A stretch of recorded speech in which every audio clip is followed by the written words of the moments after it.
आज जर मी तुम्हाला विचारलं की अंड हेल्दी आहे की अनहेल्दी, तर निम्मे लोक लगेचच म्हणतील डॉक्टर, अंडी कोलेस्ट्रॉल वाढवतात. आणि हाच मेन प्रॉब्लेम आहे. कारण आपण अजूनही 30-40 वर्ष जुन्या पोषणासंबंधी गैरसमजांवर आपला आहार ठरवतो. पण खरं तर सायन्स कधीच खूप पुढे गेलंय. अंडी जगातल्या सर्वात जास्त गैरसमज असलेल्या अन्नपदार्थांपैकी एक आहे. कधी अंड्यांना कंप्लीट प्रोटीन म्हटलं गेलं, तर कधी त्यांनाच हार्ट डिसीजेसचं कारण ठरवलं गेलं. आणि मग लोक फक्त एग व्हाईट्स खायला लागले, जणू एग योक म्हणजे विषच. खरं तर अंड ना ट्रेंड आहे ना सप्लिमेंट. ते एक निसर्गाने दिलेलं बायोलॉजिकली कंप्लीट फूड आहे, जे मानवी शरीर शतकानुशतके सहज पचवायला आणि योग्य प्रकारे उपयोगात आणायला शिकलं आहे. नमस्कार मंडळी, मी doctor Pooja, founder of doctor Pooja's homeopathy clinic, Kothrud, Pune.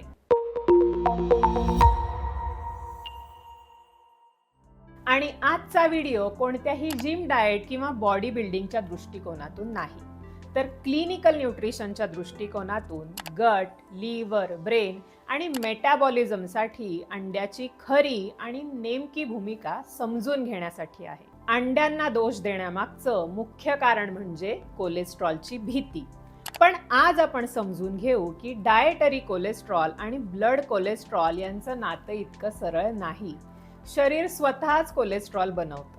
आणि आहार संतुलित असेल तर अंड्यासारखे अन्नपदार्थ बहुतेक लोकांमध्ये कोलेस्ट्रॉल वाढवत नाहीत, उलट मेटाबॉलिझमला सपोर्ट करतात.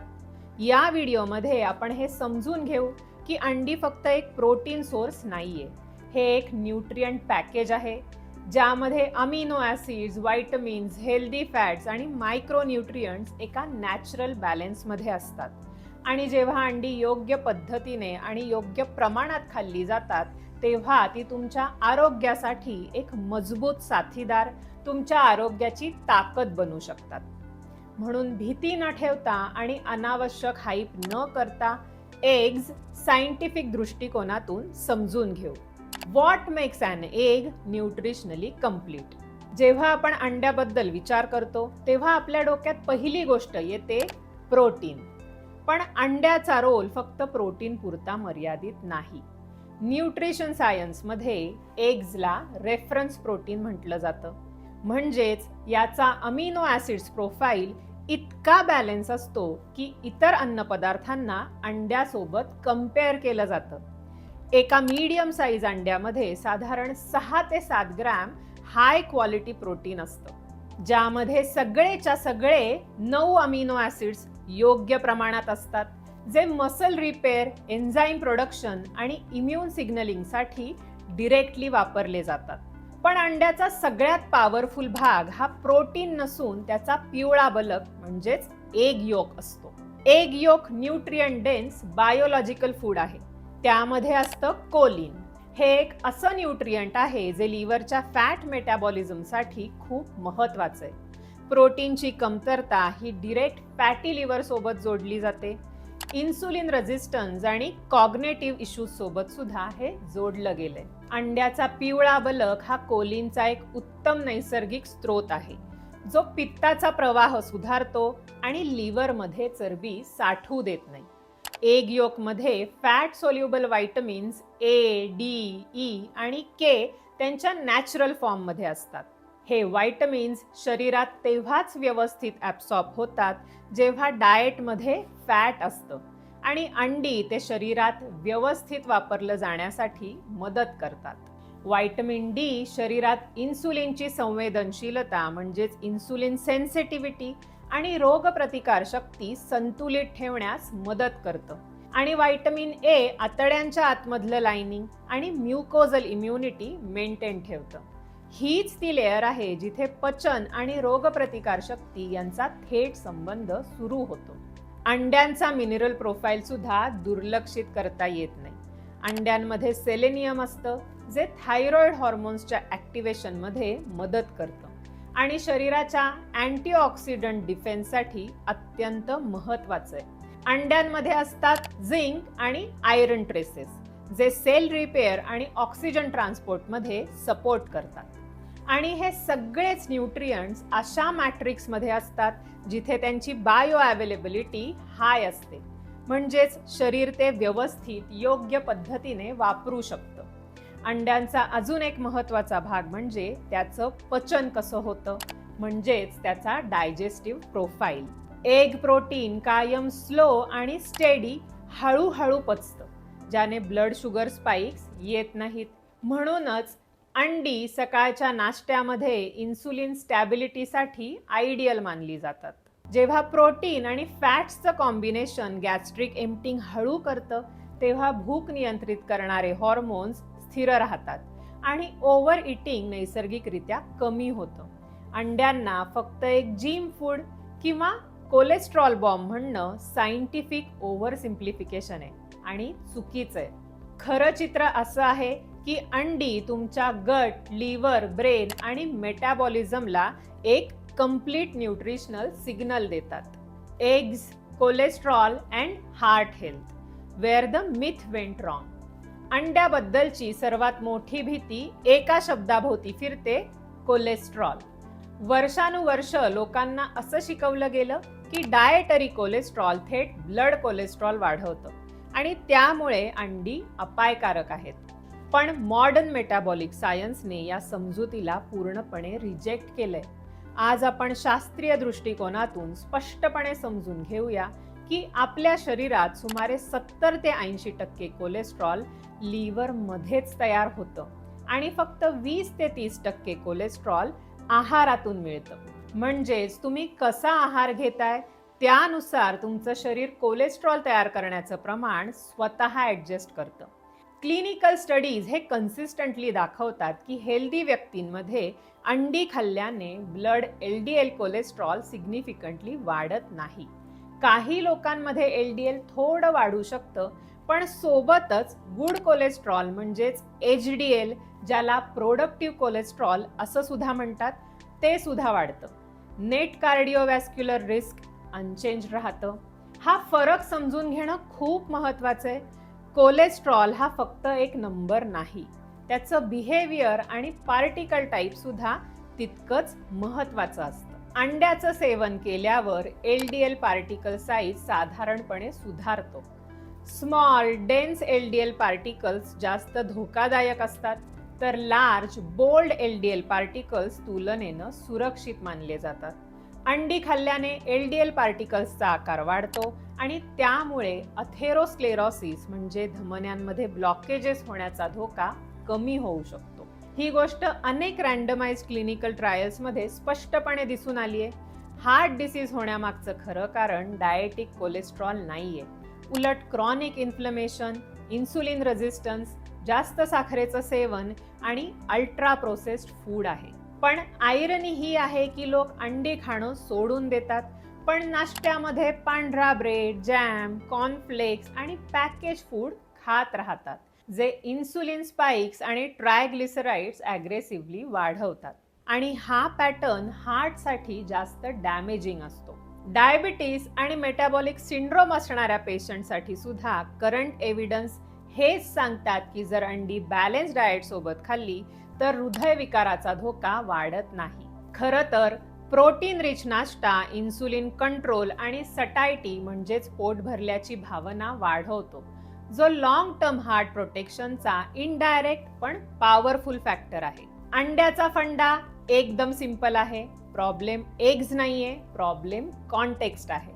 जर तुमचा एकूण आहार आणि लाईफस्टाईल रिफाईंड कार्ब्स, साखर आणि बैठ्या जीवनशैलीने भरलेलं असेल तर कोणतंही अन्न अपायकारक ठरणारच. पण जर तुमचा आहार आणि जीवनशैली होल फूड, नियमित हालचाल आणि मेटाबॉलिक बॅलन्सवर आधारित असेल तर अंडी शत्रू नाहीत तर तुमच्या आरोग्याचे मित्र आहेत. Eggs, gut health and liver metabolism, the missing link people ignore. अंड्याकडे कायमच प्रोटीनच्या चष्म्यातूनच बघितलं जातं, पण अंड्याचा सगळ्यात अंडररेटेड रोल हा गट आणि लिव्हर मेटाबॉलिझम मध्ये असतो. सगळ्यात आधी बोलूया कोलिन बद्दल. अंड्याच्या बलकाला कोलिनचा नैसर्गिक उत्तम स्रोत मानलं गेलंय. कोलिन लिव्हरसाठी एक ऑप्शनल न्यूट्रिएंट नसून एक महत्त्वाचं गरजेचं इसेन्शियल न्यूट्रिएंट आहे. कोलिनची कमतरता डायरेक्ट फॅटी लिव्हर डिझीज सोबत जोडलेली आहे. जेव्हा लिव्हरकडे मुबलक प्रमाणात कोलिन नसतं, शरीराबाहेर फॅट टाकण्याचं काम संथ होतं आणि ट्रायग्लिसराइड्स लिव्हर म्हणजेच यकृतामध्ये पेशींच्या आतच साठून राहायला लागतात. क्लिनिकल स्टडीज हे क्लिअरली दाखवून देतात की कोलिन कमी असलेलं डाएट फॅटी लिव्हरची रिस्क सिग्निफिकंटली वाढवतात, इवन त्या लोकांमध्ये सुद्धा जे जाड नाहीत. या कॉन्टेक्स्टमध्ये एग्सचा लिव्हर प्रोटेक्टिव्ह रोल खूप मोठा आहे, स्पेसिफिकली तेव्हा जेव्हा डाएटमध्ये कार्ब्स जास्त असतील आणि इन्सुलिन रेझिस्टन्सची बॅकग्राऊंड असेल. म्हणूनच अंडी खाणं ब्लाइंडली अवॉइड करणं, प्रामुख्याने एग योक, फॅटी लिव्हरची रिस्क सायलेंटली वाढवतं. गट म्हणजेच पोटाच्या पर्स्पेक्टिव्हने पाहिलं तर अंडी लो फोडमॅप फूड आहे, म्हणजेच ते फर्मेंटेड गॅस, IBS किंवा ब्लोटिंग सारख्या पोटाच्या लक्षणांना वाढवत नाही. ही लक्षणं दूध, गहू किंवा काही फळांमुळे वाढू शकतात. म्हणून अंडी ज्यांची पचनशक्ती सेन्सिटिव्ह आहे अशा पेशंटसाठी सुद्धा एक रिलायबल प्रोटीन सोर्स आहे. व्यवस्थित शिजवलेली अंडी स्टमक एम्प्टिंग स्लो करतात आणि कंट्रोल ठेवतात, ज्यामुळे ऍसिड रिफ्लक्स आणि पोस्ट मील हेवीनेसची रिस्क कमी असते. कच्ची अंडी खाणं टाळा. एग प्रोटीन, गट हार्मोन्स जसे की GLP-1 आणि पेप्टाइड YY यांना स्टिम्युलेट करतात, जे सटायटी इम्प्रूव्ह करण्यासाठी आणि ओव्हर इटिंग थांबवण्यासाठी मदत करतात. हे इनडायरेक्टली इन्सुलिन स्पाइक्स, गट इन्फ्लमेशन आणि मेटाबॉलिक ओव्हरलोड कमी करतात. सोप्या शब्दात, अंडी पचन संस्थेसोबत फाईट करत नाहीत, तर डायजेशन म्हणजेच पचनासोबत कोऑपरेट करतात. पचनक्रिया व्यवस्थित पार पाडण्यासाठी शरीराला मदत करतात. लिव्हर आणि गट दोन्हीसाठी अंडी सगळ्यात इफेक्टिव्ह असतात, जेव्हा ती डीप फ्राईड किंवा प्रोसेस्ड फॉर्मच्या ऐवजी बॉइल्ड, सॉफ्ट ऑमलेट किंवा लाईटली कुक्ड फॉर्ममध्ये खाल्ली जातात. Eggs, muscle preservation and metabolic control. Why they matter beyond weight loss. Weight loss आणि मेटाबॉलिक हेल्थच्या चर्चांमध्ये सर्वात मोठी चूक म्हणजे फक्त कॅलरीजवर लक्ष केंद्रित करणं आणि मसल्सकडे पूर्णपणे दुर्लक्ष करणं. मसल मास फक्त ताकद वाढवण्यासाठी म्हणजेच फक्त स्ट्रेंथसाठी नाही, तर शरीरातील ग्लुकोजचा योग्य वापर आणि इन्सुलिन सेन्सिटिव्हिटी सुधारण्यासाठी अत्यंत महत्त्वाचा घटक आहे. त्यामुळेच या ठिकाणी अंड्याची भूमिका क्लिनिकली अत्यंत महत्त्वाची ठरते. एग प्रोटीन्सची बायोलॉजिकल व्हॅल्यू हाय असते, कारण त्यामध्ये सगळेच आवश्यक इसेन्शियल अमिनो ॲसिड्स योग्य आणि संतुलित प्रमाणात उपलब्ध असतात. अंड्यातील सगळ्यात महत्त्वाचा घटक म्हणजे ल्युसीन, जो मसल प्रोटीन सिंथेसिस ट्रिगर करतो. जेव्हा डाएटमध्ये मुबलक प्रमाणात ल्युसीन नसतं, तेव्हा शरीराचं वजन कमी होतं. बॉडी वेट लूज करताना फॅट सोबतच मसल सुद्धा लूज करते. मसल लॉसचा अर्थ आहे रेस्टिंग मेटाबॉलिक रेट RMR कमी होणं. अंडी इथे एक प्रोटेक्टिव्ह रोल प्ले करतात. अंडी मसल्सला प्रिझर्व्ह करतात, स्पेशली कॅलरी डेफिसिट किंवा इन्सुलिन रेझिस्टन्सच्या फेजमध्ये. क्लिनिकल ट्रायल्स हे दाखवतात की जे लोक सकाळच्या नाश्त्यामध्ये अंडी खातात त्यांच्यामध्ये सटायटी जास्त असते, स्पॉन्टॅनियस कॅलरी इंटेक कमी असतो कंपेअर टू जे लोक सिरियल्स किंवा टोस्ट बेस्ड नाश्ता करतात. मेटाबॉलिक अँगलने बघितलं तर अंडी इन्सुलिन रिस्पॉन्स स्टेबल ठेवतात. अंडी कधीच ग्लुकोज स्पाइक करत नाही आणि जेव्हा कार्ब्स सोबत खाल्ली जातात तेव्हा कार्ब्सचं ॲब्सॉर्प्शन सुद्धा स्लो डाऊन करतात. अंडी जेवणानंतर होणाऱ्या ब्लड शुगरच्या अचानक चढ उतारांना कमी करतात, जे थकवा, अनावश्यक जास्त खाण्याची इच्छा म्हणजेच फटीग, क्रेविंग्ज आणि स्ट्रेस इटिंगचे मेजर ट्रिगर असतात. हेच कारण आहे की डायबिटिक्स, प्री डायबिटिक्स किंवा PCOD, फॅटी लिव्हर सारख्या आजारांमध्ये अंडी न खाणं शास्त्रीयदृष्ट्या अयोग्य आहे, जोपर्यंत कोणती स्पेसिफिक एलर्जी किंवा इंटॉलरन्स नसेल. मेटाबॉलिकली हेल्दी ॲडल्ट व्यक्तीसाठी 1 ते 3 अंडी खाणं क्लिनिकली सेफ आणि न्यूट्रिशनली अर्थपूर्ण आहे. हे protein, choline, fat soluble vitamins आणि सटायटीसाठी सफिशियंट असतात. ज्या परिस्थितीत प्रोटीनची गरज जास्त असते, जसं की ॲथलीट्स, सार्कोपिनिया रिस्क म्हणजे वयानुसार हळूहळू स्नायूंची ताकद आणि कार्यक्षमता कमी होणं, किंवा कॅलरी डेफिसिट डाएट, अशा वेळी एग व्हाईट सिलेक्टिव्हली ॲड केले जाऊ शकतात. पण एग योक ब्लाइंडली विनाकारण डाएटमधून काढून टाकणं म्हणजे महत्त्वाचे पोषक घटक गमावणं. न्यूट्रिशनल लॉस क्रिएट करणं. कुकिंग मेथड गट रिस्पॉन्स व डायजेशनला डिरेक्टली इम्पॅक्ट करते. त्यामुळे आता तुमच्या लक्षात आलंच असेल की अंडी हा प्रॉब्लेम नाहीये, खरा प्रॉब्लेम हा मिसअंडरस्टँडिंग आहे. जर ही संपूर्ण चर्चा थोडक्यात समजून घ्यायची असेल तर ती अशी असेल की अंडी एक nutritionally complete, metabolically supportive food आहे जेव्हा ते योग्य कॉन्टेक्स्टमध्ये वापरलं जातं. अंड्यामुळे कधीही कोलेस्ट्रॉल, फॅटी लिव्हर किंवा हार्ट डिझिजेस होत नाहीत. जे आजार आपण बघतो ते चुकीच्या जीवनशैलीमुळे होतात. रिफाईंड कार्ब्स, जास्त साखर, खराब झोप, बैठी जीवनशैली आणि अल्ट्रा प्रोसेस्ड फूड्समुळे होतात.